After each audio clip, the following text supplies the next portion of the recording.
Historia ya Wapare kwa ufupi, kisomwa nami Kennedy Lepata, mtoto wa mzee Kimaro.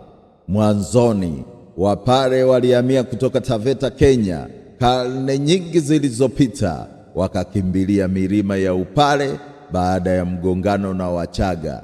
Karne zikapita, wakajenga koo, makundi madogo, kila moja likiwa na utambulisho wake.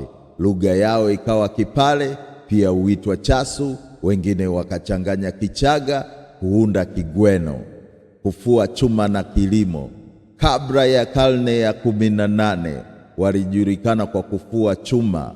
Washana walitengeneza majembe, mapanga na silaha zilizouzwa kwa makabila ya jirani, huku ndizi na ufugaji vikiwa msingi wa maisha yao.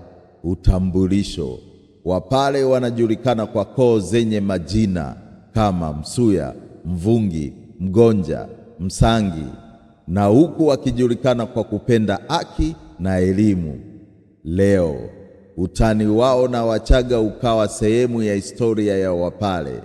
Wapare ni kabila lenye historia ya ujasiri, ustadi wa chuma na mchango mkubwa katika taifa la Tanzania. Karibu sana. Hii ndiyo ilikuwa historia ya Wapare kwa ufupi.